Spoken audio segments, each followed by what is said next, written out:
Let them wonder, let them guess, let them see the fruit, but never hand them the seed, because in this world your silence protects more than your words ever could. There is a strength that lives in silence, one not easily understood by those who have not been bruised by noise. A strength that does not shout to be heard, that does not need to explain itself to be valid. In a world that mistakes noise for power and attention for importance, silence can feel like a foreign language. But silence is not absence. It is presence on its own terms. It is power drawn inward, energy contained and consecrated, not wasted on every passing ear. You are not silent because you have nothing to say. You are silent because not everything is worth saying aloud. Not every truth needs to be handed over. Not every dream is ready to be unwrapped. You know the cost of speaking too soon, of revealing too much, of handing the sacred into careless hands. So you learn to keep your spirit guarded, not out of fear, but out of reverence. This silence of yours is not retreat. It is resistance. It is your way of preserving your soul in a world that wants you to explain yourself until there's nothing left.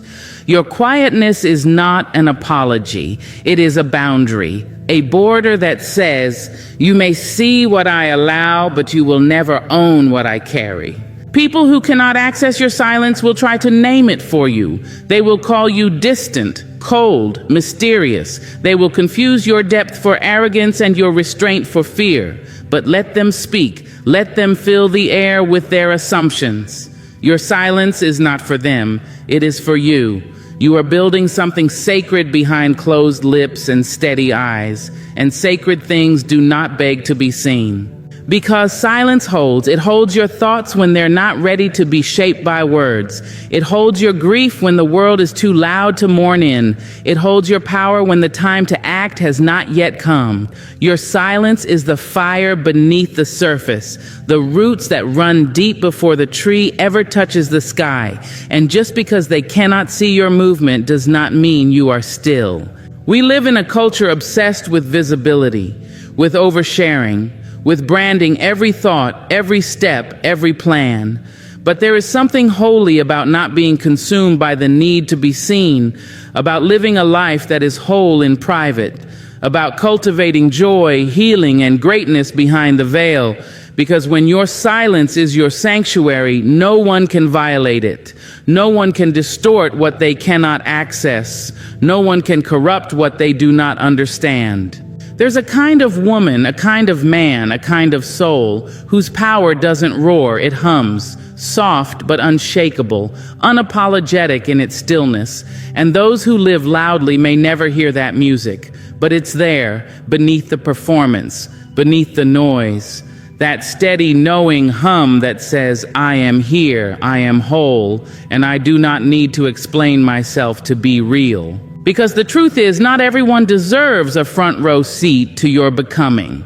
Not everyone can be trusted with your becoming. You are still forming, still listening to the whispers of your own intuition, still learning the sound of your own name in a quiet room.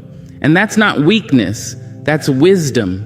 That's what it means to know the value of your own voice, to not give it away like loose change in the street. The world will always try to rush you into speaking, into showing, into proving. But you must remember, you are not a performance. You are a presence. And presence doesn't need volume to be felt. It needs truth. And truth often speaks in silence, in pauses, in the language only the soul can hear. So stay quiet if you must, not to hide, not to shrink, but to build, to root, to rise. Let your silence be your sanctuary, your shield, your sacred place. Let it hold you steady while the world spins wild. Let it remind you that you do not have to explain, defend, or advertise your worth. You only have to know it. And once you do, once you know it deep in your bones, silence is no longer empty. It is everything. In a world that rushes to define you by your output, your job title, your productivity, or your accomplishments, it is a radical act to remind yourself you are not what you do. What you do is a part of you, yes, but it is not you. And the moment you forget that, the moment you allow your identity to be swallowed whole by your role, your responsibilities, or your recognition, you begin to lose the quiet, unshakable truth of who you really are. They ask, "What do you do?" before they ask, "Who are you?" They place value on your utility long before they seek the softness of your spirit. The world wants you packaged, labeled, easy to consume, and easier to categorize. But you are not a resume.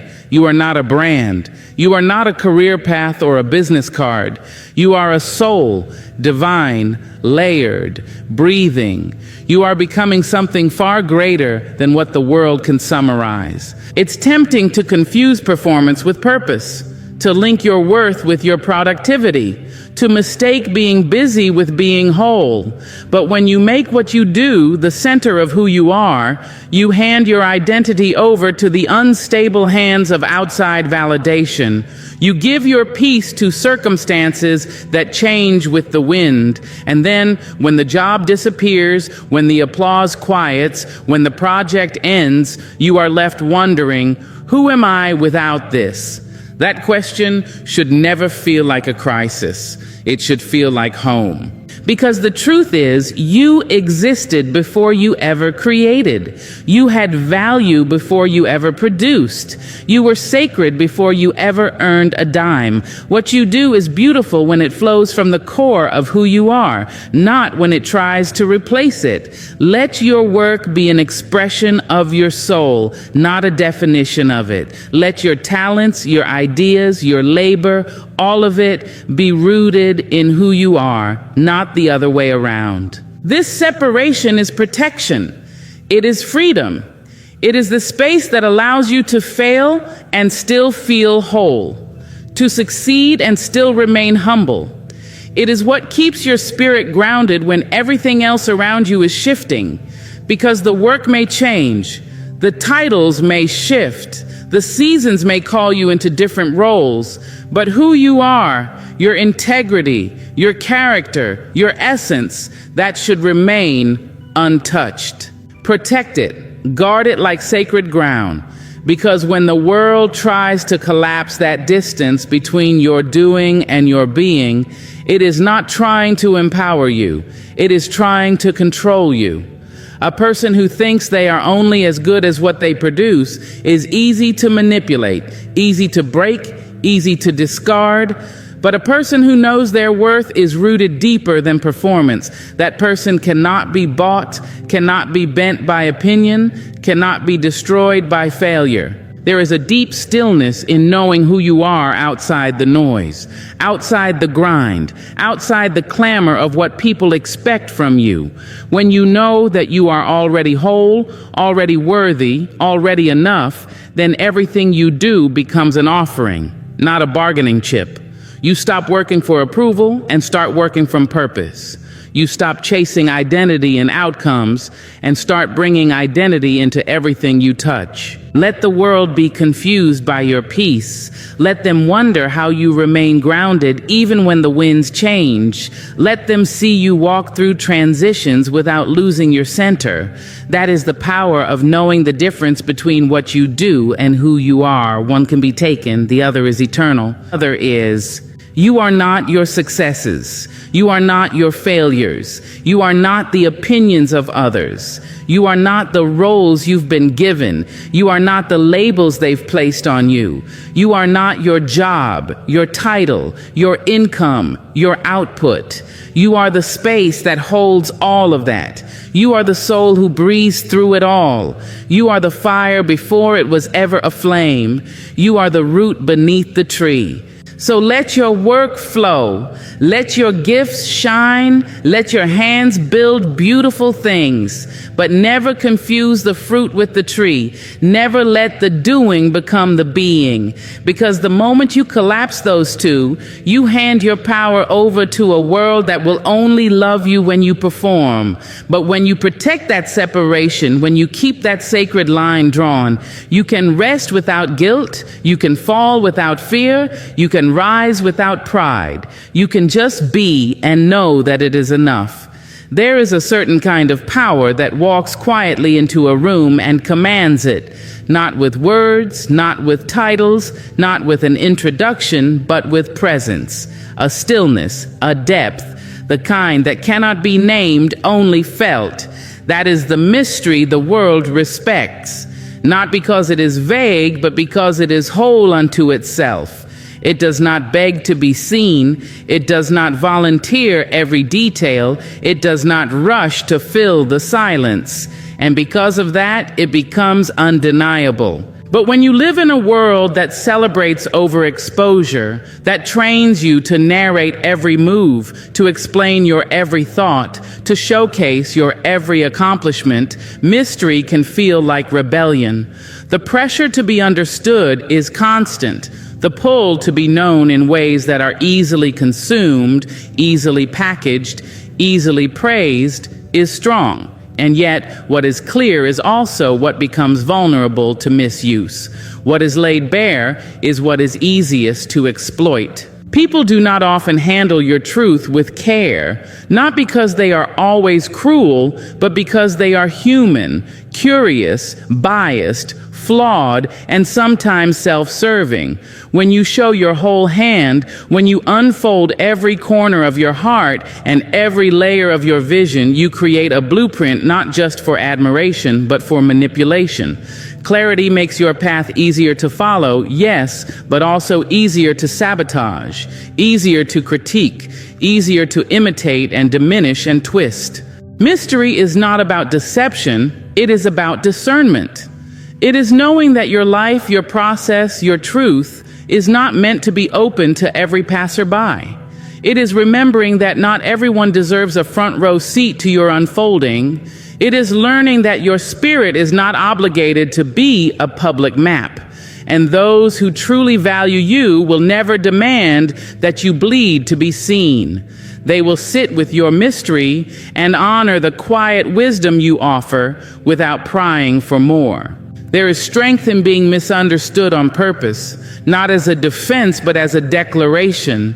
I am not here to be easy for you to read. I am not here to satisfy your curiosity at the cost of my sacredness. I am not here to explain myself into smallness. I am here to live fully, to move freely, and to grow in places where your assumptions cannot reach me. You must understand, people will say they want the truth, but what they often mean is they want access. They want pieces of you to hold, to define, to manage. They want to draw borders around your brilliance and name it in ways that make them comfortable. But mystery denies them that control. Mystery says, you may witness, but you may not possess. You may observe, but you may not invade. You may ask, but you are not owed an answer. And this boundary, this intentional obscurity, protects your creativity. It protects your becoming. Because when you reveal too much too soon, you allow others to shape what has not yet found its own shape. You open your tender forming self to voices that may never have your healing in mind. You risk letting fear or jealousy or ignorance become part of your design. But when you honor the mystery, you give yourself room to bloom without interruption. They will respect you more when they cannot explain you, when they cannot trace your steps or predict your moves, when you don't tell them what you're building until it's already built, when you don't speak on every win, every loss, every change of heart, when you let your life tell its own story and you stop trying to narrate it for those who are only half listening. People are drawn to what they cannot define. There is reverence in restraint. There is gravity in not giving it all away. Because in mystery there is ownership. There is control over what is shared and what is sacred. There is a kind of elegance in silence, a kind of power in what you withhold. Not everything must be documented. Not every chapter must be read aloud. Not every revelation must be tweeted or explained or defended. Some things are meant to be kept warm in the private corners of your soul. Some things are meant to grow in the dark before they ever meet the light. So let them wonder. Let them sit in their questions. Let your life move quietly, deeply, authentically, without the need for constant clarity. Respect is not found in being fully known by everyone. It is found in being fully true to yourself, even when no one fully understands. And when you walk in that kind of mystery, the right people will not need you to explain. They will feel it. They will know it. They will honor it in the way they speak your name when you're not in the room. There is a sacred rhythm to growth that cannot be rushed, a quiet, deliberate unfolding that takes place in the unseen, far from the gaze of the world. Your gifts are like seeds planted deep in the soil of your spirit, not meant to bloom at the first sign of sunlight, but to be nurtured in stillness, in solitude, in the quiet where distractions cannot reach. There is something deeply powerful about allowing what is inside you to ripen without performance, without pressure, without having to prove anything to anyone too soon. We live in a time that celebrates instant visibility. The minute you discover a glimmer of talent, the world demands to see it. The moment you try something new, someone is already watching, waiting to comment, to critique, to categorize. But your gifts are not content to be rushed into the spotlight. They are not meant to be shared before they are strong enough to stand on their own. A gift forced into the world prematurely is a gift exposed to winds it's not ready to weather. The world will tell you that if you're not showing, you're not growing. That if you're not performing, you must be failing. But don't be fooled by that noise. There is a kind of growth that takes place in silence, a kind of evolution that has no audience, a strength that is built in the shadows, where roots go deep, foundations are laid, and clarity is carved out of quiet persistence. Your gift deserves the grace of this hidden season, the shelter of patience, the dignity of preparation. Because a gift that is revealed before it is refined is often met with confusion, and worse, exploitation. People will try to label it, use it, sell it, or break it before you've even figured out what it is meant to become. But when you give yourself permission to grow in private, you protect the essence of what makes your gift unique. You get to explore it fully, freely, without needing to justify it. You get to make mistakes, to experiment, to fail beautifully and rise again, all without the eyes of the world turning your journey into a spectacle. Maturation requires silence. It requires time unmeasured by other people's clocks. It requires the kind of faith that does not beg for validation, but trusts the process of becoming. There is no need to rush your masterpiece. There is no deadline on your purpose. There is only the steady, sacred work of tending to your calling when no one is clapping, when no one is watching, when no one even knows what you're carrying.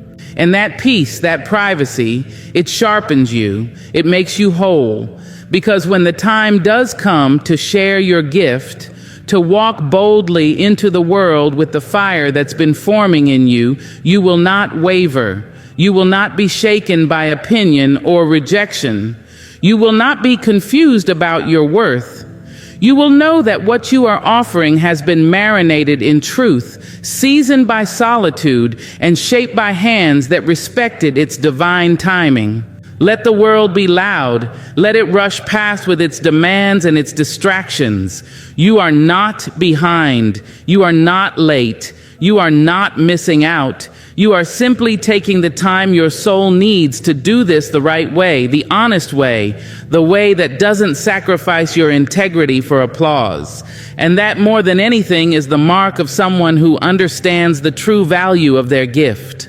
There is something holy about protecting your sacred work, about choosing to remain underground while the roots deepen, about knowing that the longer the seed stays beneath the surface, the stronger the tree will stand once it breaks through. It is not weakness to wait. It is wisdom. It is reverence. It is understanding that true power is never hurried, never desperate, never dependent on being seen before it's ready. So give your gift room to breathe. Let it stretch and stumble and grow in peace. Let it unfold without the pressure to perform. Let it be nourished by time, by silence, by your undivided attention. And when the day comes that it is ready to meet the world, it will not tremble. It will not whisper. It will rise with the fullness of everything it became while no one was watching. There's a subtle yet powerful difference between what is ripe and what is ready. Ripe means potential. Ripe means the fruit has color, the idea has formed, the vision is alive. But ready is something else entirely. Ready means the weight of what you carry can now be held by others without compromising its essence. Ready means the foundation has been built, the soul has been tested, and what once stirred privately within you can now stand publicly without breaking. We are often tempted to reveal what is ripe simply because it looks good. It excites us. It feels close enough to complete. The moment we taste even a bit of clarity, we want to show it. We want to share the seed before it becomes a tree, the sketch before it becomes a masterpiece. But ripe is fragile, ripe is sensitive, and when you expose it too soon, before it has settled into its full strength, you invite opinions, energies, and influences that can bruise what was never meant to be touched so early. Some things are meant to ripen in silence. They're meant to swell with promise and deepen in the dark before the world lays eyes on them. Not because you are hiding, but because you are honoring the time it takes to become. Everything born in spirit must be shaped in solitude before it can serve others in strength. It's not just about readiness of the thing itself. It's about your readiness to carry the weight of sharing it, protecting it, defending it, evolving with it. When you reveal something before it's ready, it's like placing a sapling in a storm. It may stand tall for a moment, but it has not yet grown the roots needed to survive the winds of criticism, doubt, envy, or misunderstanding. And that storm doesn't always come from strangers. Sometimes it comes from those closest to us. Not everyone has the language to understand your vision. Not everyone can see the value in something still in progress. And when that happens, your own faith in what you've birthed may begin to falter. Not because it wasn't right, but because it wasn't ready. There is a kind of discipline required to keep things to yourself until they can truly walk on their own. That discipline is misunderstood in a world addicted to visibility. We're taught to announce, to display, to explain ourselves constantly. We're conditioned to believe that silence is passivity, when in truth, silence can be the most powerful form of stewardship. Keeping something sacred while it develops is not weakness, it is wisdom. It means you care more about the life of the thing than the likes it may generate. And sometimes what's ripe is only ripe for you. It's your revelation, your breakthrough, your moment of clarity. That doesn't mean it's meant to be distributed. The intimacy of growth is lost when everything is turned into content, every spark into a spectacle. Some things deserve to live in your journal, in your prayers, in your quiet afternoons where you meet yourself without an audience. Let your soul be the first one to fully hold what you've been given. Readiness comes with responsibility. To reveal what's ready means you've not only formed it, you've formed yourself enough to handle what revealing it requires. It means you can withstand the response or the lack of it. You can continue growing without needing approval. You can stay rooted in the truth of what you carry, even when others cannot see its value yet. When you wait until something is truly ready, you give it a far better chance to thrive in the world, not just survive it. Not every idea is meant for the stage. Not every revelation is meant for reposts. Not every piece of healing is meant for testimony. Sometimes the gift is in the quiet. Sometimes the power is in the privacy. Sometimes what grows in the dark becomes the most beautiful, not because everyone saw it happen, but because it was allowed to happen without interference. Hold back, not out of fear, but out of reverence. Hold back because you know what you carry is rare, and rare things aren't meant to be handled casually. Let your silence be your strength. Let your waiting be your offering. And when the time comes, when the gift isn't just right but ready, you will know. It will no longer tremble in your hands. It will no longer beg to be shared. It will rise on its own. It will carry itself. It will speak without shouting, and you will feel the peace of knowing that you gave it the time it truly needed to be whole. In a world obsessed with noise, with motion, with self-announcement, there is something radically sacred about the quiet. There's a holiness in the stillness of a tree that grows slowly, deliberately, with no need to boast its process. It roots itself deep in the dark, unfazed by applause, untouched by spectacle. The quiet tree bears its fruit not for recognition, not for reward, but because that is what it was born to do. And the fruit it bears, sweet, nourishing, rich with meaning, comes from years of unseen labor, of patient endurance, of whispering to the sky without needing to scream. You never hear a tree beg for attention, but you notice it when the fruit arrives. You never see it perform its blooming, but you reap the blessing when the harvest comes.